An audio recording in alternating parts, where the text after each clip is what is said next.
Welcome back, gang. It's Deltia from DeltiasGaming.com, back with the solo Specter build for One Tamriel. This build's purpose is simple: to do veteran Maelstrom Arena or any other PvE solo-based content.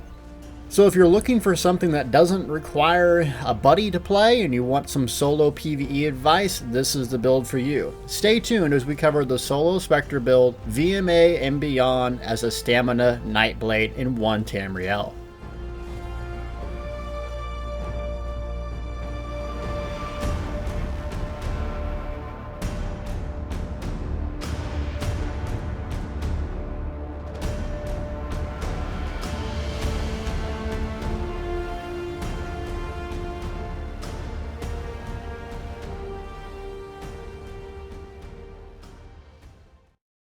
So we're back with the Specter and what seems to be still the #1 most viewed build on my website. So you guys love this build. It's been a while. I'm going to update it. And I want to do VMA or solo-based PvE. The reason why is I don't do a whole lot of rating on this character. In fact, very rarely. And my friend Gilliam the Rogue has a very, very detailed guide written. And he's going to be doing a video one, which I will link in the description later on. Keep something in mind that this build does sacrifice some damage for survivability. And each point in which it sacrifices damage, I'm going to let you guys know in case you want to go for ultra high scores. #2, I'm not the best VMA player in the world. So there's also a lot better advanced tips for if you're trying to get like #1 or top 5 that I'm going to link another person named Jace's videos in the description as well. So if you're looking for a PvE trials version of this, Gil will have something for you later.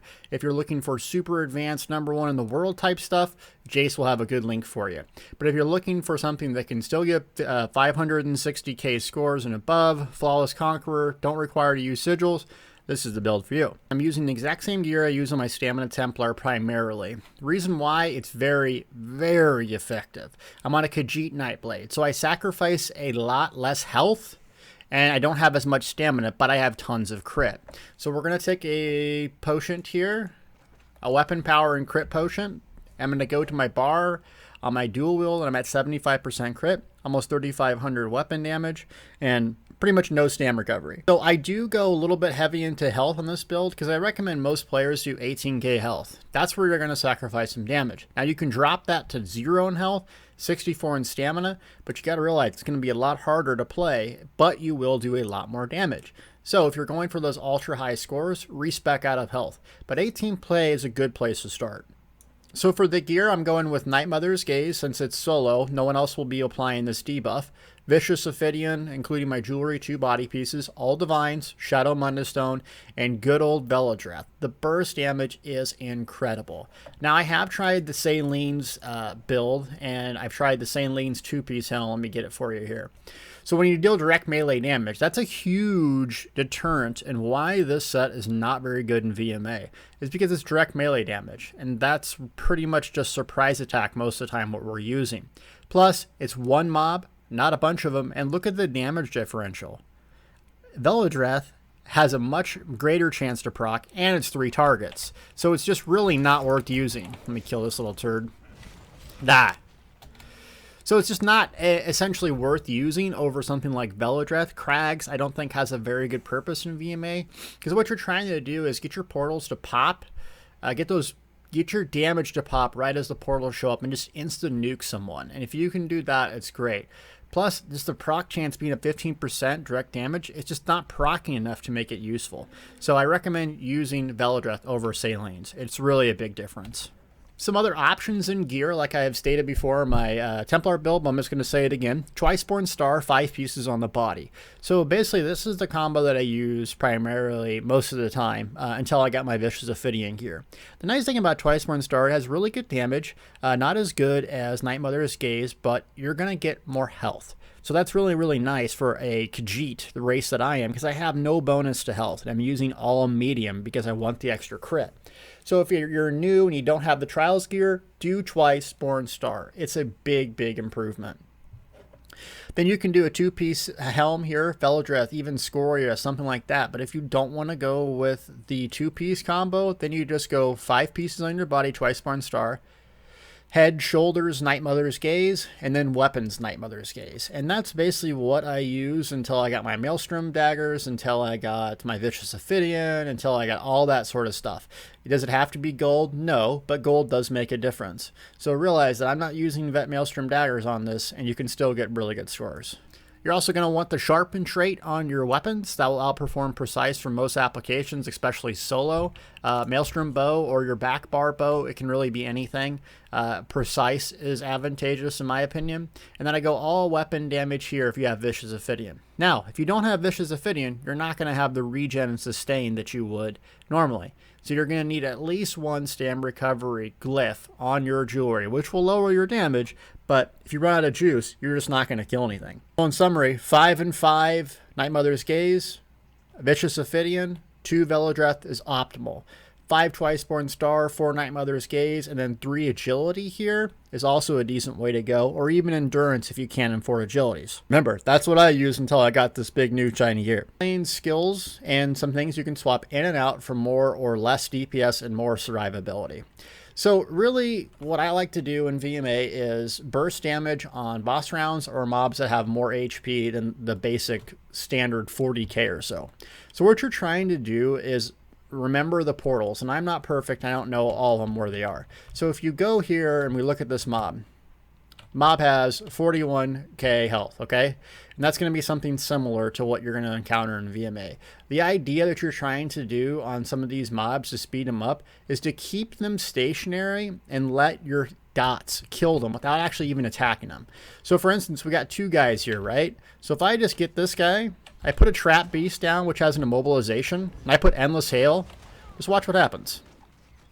As Velodreth hits him for 25k. But what I was trying to show you is that endless hail will actually kill them just standing there. So watch this. Come here.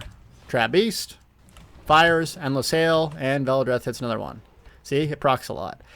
So what you can do is essentially on one portal, put a trap beast to immobilize them, endless hail, and then run over to another one, charge up a fully charged heavy attack, injection. That will almost kill someone indefinitely. So if we do it here, run over to them, and you can see, boom, they die at the same time. Why is that useful? The reason it's useful is, number one, you're going to go faster, but number two, you're not taking damage because you're killing stuff so fast. So on these super massive, 580 clears that people are getting, these really good players, they're getting these clears is because they're killing stuff so fast they're not taking damage. So these skills are based on that concept of just nuking something down, or 2 things, before you can take damage. So our primary DPS bar is going to be dual wield, and for this I like Deadly Cloak on my front bar pretty much always. The reason why is it's a long duration, and the AoE damage reduction that it has is simply fantastic. Plus it does do a lot of damage, and it procs a lot. So it can compete with Rending Slash in terms of damage. It's AoE and an AoE debuff. It's fantastic. So I like to keep this up as much as I can, because it's a 15-second duration, so you're not going to have to cast it that frequently. So that's going to be something I cast before a fight or during a round when portals are being summoned. Number 2 is Rearming Trap. It does a fantastic amount of damage, and it immobilizes, obviously not bosses, but that's a huge part of VMA, and getting these things down so fast is throwing a trap on a portal, endless hail, and running it clear onto the other side, because it's going to be dead by the time it even gets out of that thing. Plus it rearms, so if you kill a mob within 6 seconds of it, you don't need to cast it again clear on the other side of the portal. It'll actually rearm, boom, lock another guy in place, or gal, whatever, and then maybe the endless hail will last a couple more seconds, and you can kill basically 2 portals without even going over there. So it's really fantastic. One of the upsides to the Stamina Nightblade in VMA is you have an execute, and you have an execute that heals you. So it's really, really nice, and it heals you based on your max health. The nice thing about this now, that this change, I forget what patch, I think Thieves Guild, but it's within 2 seconds of when you use this ability. So sometimes you'll use it and then they won't die because of it, but they'll die because of a poison injection, or you'll need to Steel Tornado. It will still heal you if you use a Killer's Blade, and then within 2 seconds they die. That is a really, really nice change and makes your survivability shoot up. So a trick with Killer's Blade is understanding mobs' health.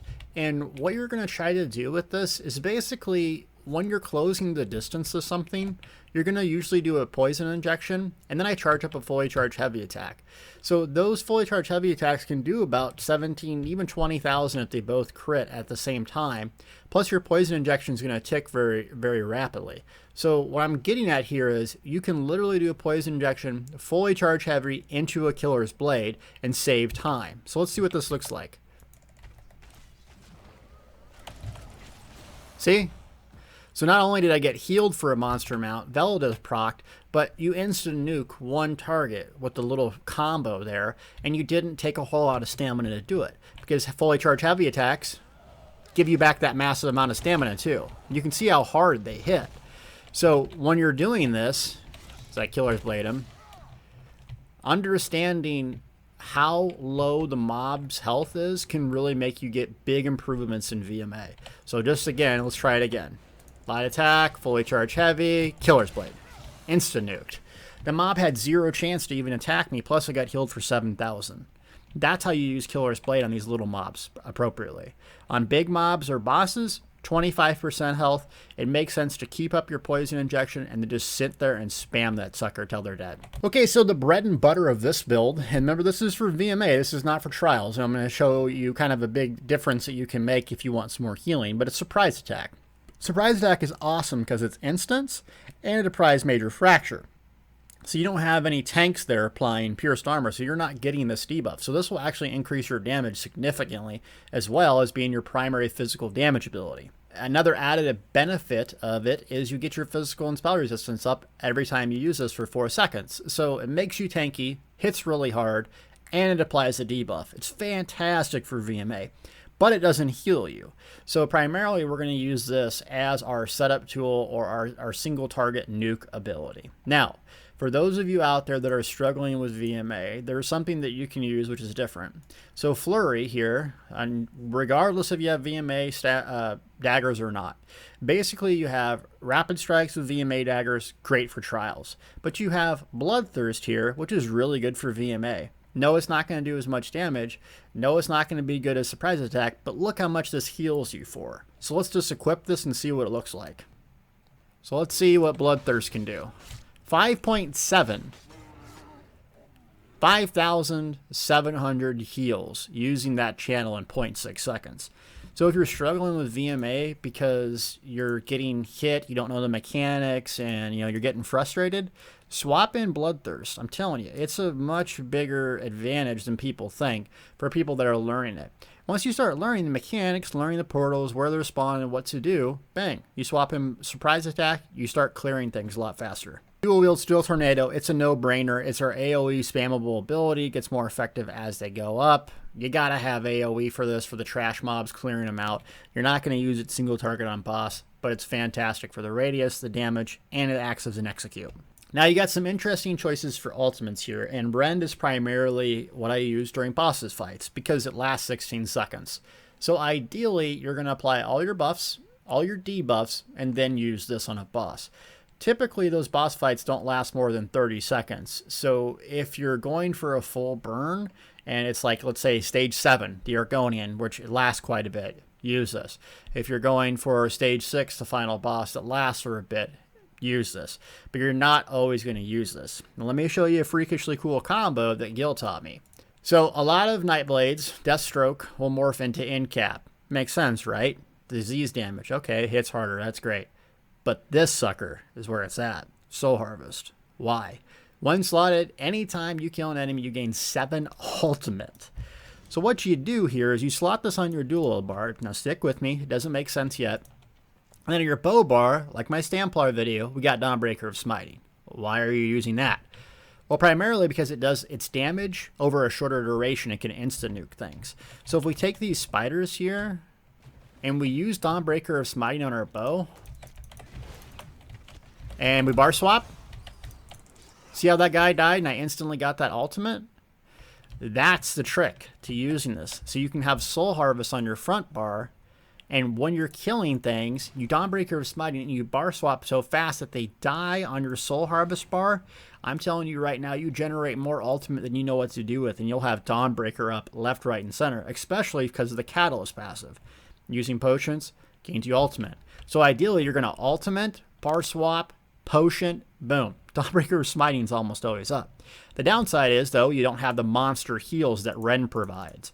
So depending on what's going on, swap in Ren for boss fights that you're struggling, you need the extra healing, or like stage 5, there's a million ads and you need the extra healing. If you're going for big scores, fast clears, putting Soul Harvest on the bar, not using it a whole lot, and then Dawnbreaker of Smite in the back is really fantastic.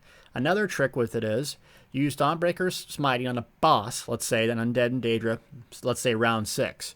You bar swap, you do your rotation, you immediately use a potion, you're close to another Soul Harvest because it only costs 50 ultimate. You're going to use Soul Harvest. You're not using it for the magic damage. What you're using it for is that increased damage for 6 seconds. That's how you completely just nuke down a boss fast, is that buff. 20% damage for 6 seconds after you've Dawnbreakered them. Using a potion right after you use it, so bang, you capitalize on the catalyst. This is why the Stamina Nightblade succeeds in VMA, because you got so many little tricks like this. Just realize the Dawnbreaker Smiting trick is not exactly easy to master. And if you have a little lag, a little latency here and there, it'll screw up and you're not going to get it all the time. But if you're going for big dog scores, try it. It really works. So you're going to have the same 2 standard bow abilities that almost every stand builds use. Poison Injection, Endless Hail. Poison Injection, single target dot. It's great to apply on every mob as they come in closer or as you're closing the distance. I like Endless Hail, though Gil recommends Arrow Barrage just because of the larger AoE that it does. So either way, I like Endless Hail because I'm not as good at keeping my buffs up as he. So for me, the extra duration makes it easier to manage. Though if you're sufficient or you want more AoE, go with the other morph. You're going to put this on right as you do your Trap Beast. It's going to basically kill a mob for you without doing anything. It's great. You got your standard Resolving Vigor here for a heal. You need that in VMA. I mean, you might be able to get away without it, but you'd have to be insano at VMA, which some people are. Your Sustained comes from siphoning attacks here. Now, if you're going for an ultra high score, you could honestly take this off for Razor Caltrops, like on specifically boss fights, but almost always do I keep this up. It's 15 seconds, you're going to have to manage your resources well and use it. But that Vicious Ophidian and Potions is going to keep us topped off really easily. A resource tool and a damage tool is Relentless Focus. Minor Endurance, which is nice, combined with Potions, giving us another 20% stamina regen, along with our 8% damage done, 10% stamina regen. Fantastic ability. Plus, for light attacks or heavies, you get a Fire Spectral Bow for a nice bit of burst.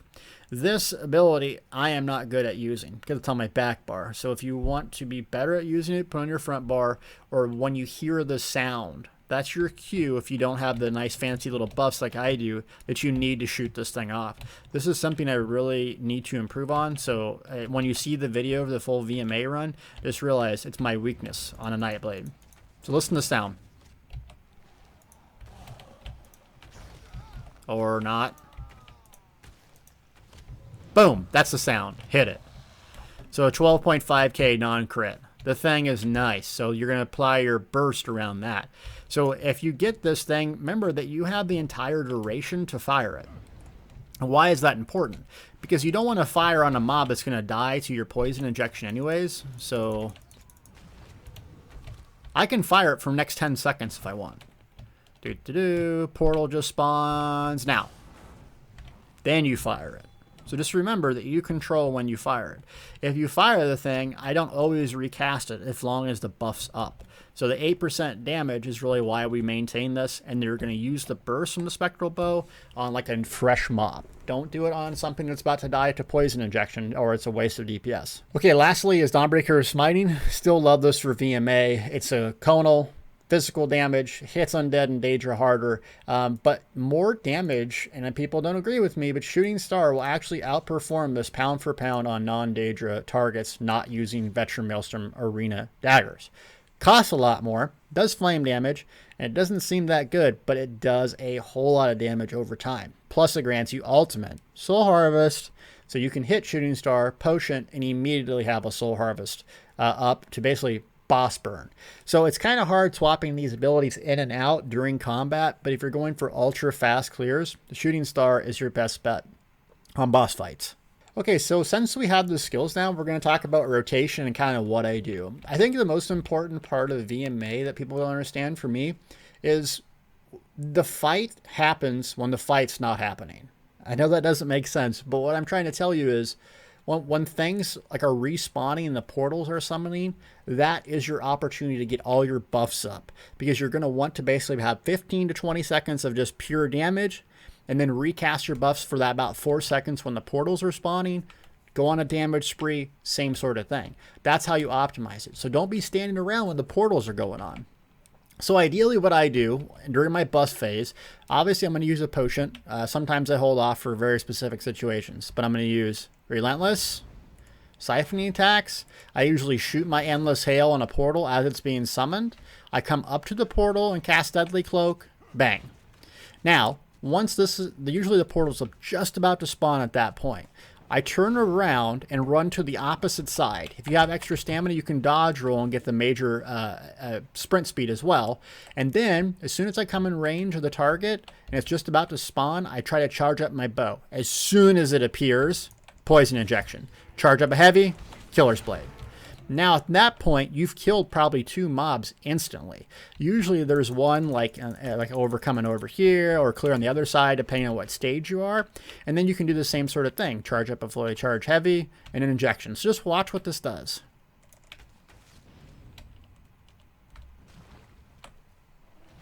Now, Velodreth kills it, obviously, but you can just literally just turn and walk away sometimes. It does so much damage. So let's actually get our buffs up and see what this does. Fully charged heavy, injection. The heavy attack crit, so this thing is going to die. Boom. That mob had 41,000 HP and it died within a couple seconds. So, calculating the HP, what your damage should do is the essential to completing these things really, really fast. Because you're just nuking down targets before they can even react. Now, on a boss phase, when they can react and you're taking a lot of pressure, that's what I like to use Ren for, because the healing is so substantial that you don't need a whole lot of healing. Otherwise, your healing comes from Killer's Blade on executes, but that's not going to work a whole lot on boss phases. So resolving Vigor. Now, you can pre-Vigor. So what I like to do is some rounds are going to be having casters, and the casters are simply just going to come out of the portals and shoot you. You can do one of 2 things. You can dodge roll to avoid it, and you'll see me do that a lot in my videos, or you can just cast Vigor, because it's 5 seconds. So the heal isn't instant, like it just boom, heals all of its duration, it's 5 seconds. So you can Vigor, cast your buffs, they're just about to come out of the portals, and you have a Vigor already up, so when they hit you for 5k, you just recover that back right away. The downside of Stamina Nightblade is you have no source of major mending, or minor mending, though you can use the lingering health potions, but that's going to take a lot of your DPS away. So try to use Vigor like that, but realize your heals come from your dual wield ultimate, executing mobs, and then Vigor. So there's not a whole lot of healing, so you have to kill stuff really fast. Okay, so as far as sustain goes, I've learned a little trick from my friend ESO, so shout out to him there. But when you're going to run out of stamina at some point, everyone does. And so what happens when I run out of stamina in VMA is, depending on the situation, I'll actually eat different food. So you have 2 options with food. And one is damage producing, obviously, because it gives you max stamina. Max stamina equals max damage. The other one gives you stamina recovery for a crap ton. Now it says 2 hours, but you can eat different food whenever you want. So if I have just done a round and my stamina is completely exhausted and the next round's starting and I don't have any mobs to kill, you'll see me actually eat this food and then immediately swap to the other. And then as soon as the cooldown of I think about 5 seconds is up, boom, I hit it. And that just netted me basically 4 seconds of regen at 457 more regen. So it helps you get back in the fight. Is it cheap? Nope. Is it expensive to do this? Yes. But I'm not doing it every single fight. And so for a couple of the rounds, like maybe even the very last round where you have to do dodge rolls, you have to block, sometimes the portals are sucking you up, I'll just eat that food here and there so that way I can get back in the fight. Remember that it's going to refresh your health. So you're actually going to have a little bit less health when you eat it. So you're going to have to do a Vigor right away or have some health recovery to get that back. So champion points, I'm using what Gil recommends for champion points. 100 into Mighty, 10 into Piercing, and 33 into Precise Strikes. Since we have a lot of crit on a Khajiit Nightblade, a lot in the Thaumaturge damage over time. Though you could change some of the Thaumaturge out from our Piercing since we are playing solo. The mitigation, 84, 86, 7, and then 10 in quick recovery. 187 simply on the champion points for regen. As far as race goes, and what you should pick, and Delty, can you do this build on X, Y, Z build? Yeah, you can, but Khajiit is really, I think, the coolest way to play a Nightblade. So what it really is awesome at is crit. Weapon critical by 8%. That is a ridiculous amount of damage. What it's not good at is health. You have a very, very, very low health build. You don't have as much stamina as other builds, but the weapon critical is big time damage. That's why you see a lot of high-end players play Khajiit. Now, if you're going for a super sustained, you can go Redguard, but the thing is, you shouldn't have a whole lot of sustained issues as a Nightblade. Why? You have siphoning attacks. And a lot of other players don't have access to that. Yes, Templars have repentance, but they require corpses.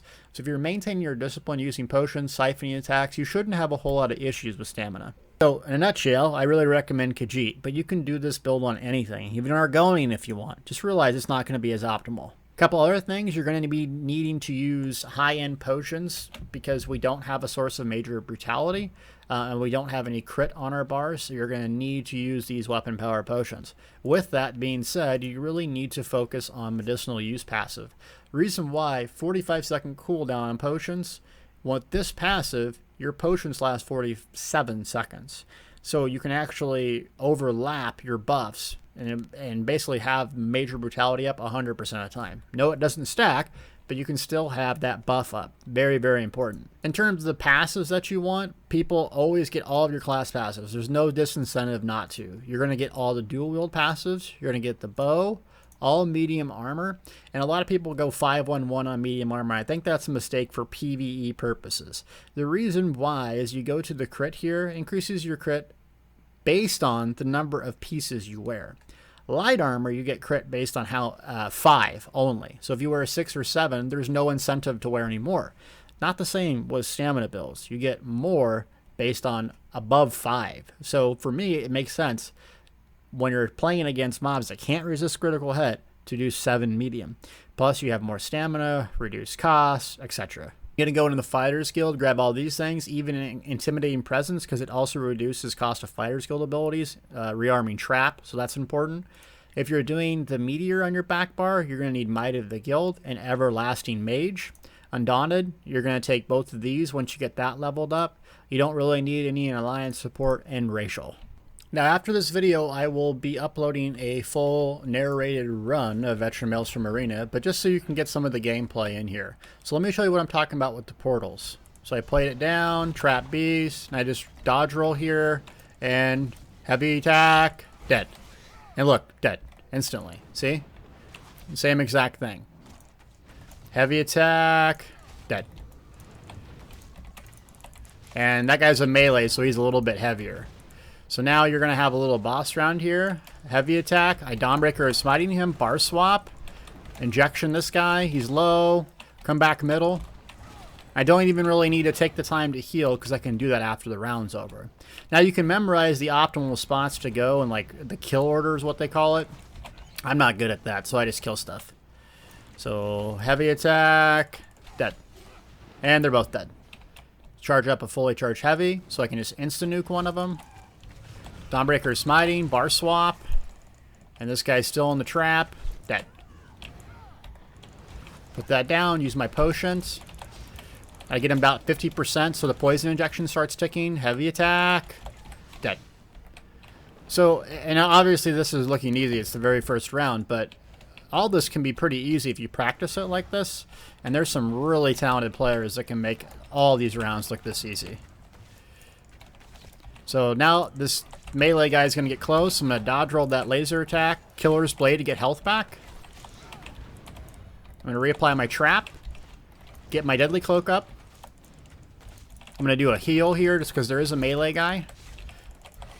And he's dead. That's my self-heal.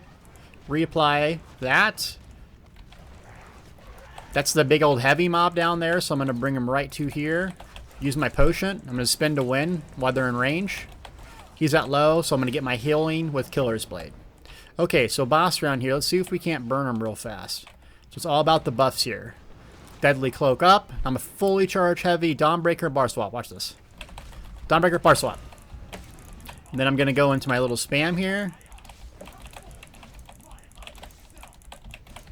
I'm going to heal only when I have to. Soul Harvest for that 6% damage increase. And I missed ability there.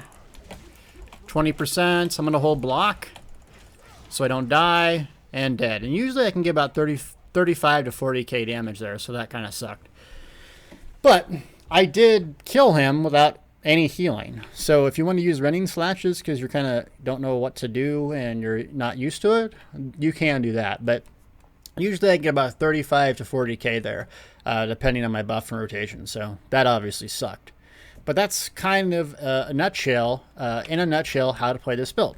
So I'll have another video. Purpose of that is so I can just show you every single fight and kind of talk about what I do good, what I could improve on, and you guys can have a reference point for this. So hope you enjoy the build. Specter One Tamriel is out. It's better than ever. Some of the new sets like Spriggans and Leviathan haven't tested yet personally, so I can't say if that's worth using. But I can assure you there's a lot of options and a lot of ways to play the Stamina Nightblade effectively. This is just one that I came up with. Thank you so much for watching, and feel free to check out Gil's Stamina Nightblade build, be out this week, and then also Jace for really top-end VMA clears. Here's a helpful graphic that my buddy Derek made. So One Tamriel coming out on consoles, you're confused what to go for the chest. You use this for the shoulders. The helms are just as a visual reference. Welcome back, gang. It's Deltia from DeltiasGaming.com, and in this video we'll be covering the Stamina Templar for ESO Patch One Tamriel. I have a lot of information regarding the Stamina Templar and Stamina builds in general, so even if you don't have a Stamina Templar, this video should contain something for everyone. It's going to be massive. There's tons of info to dish out. Also, I'm breaking it down into 4 parts: skills, including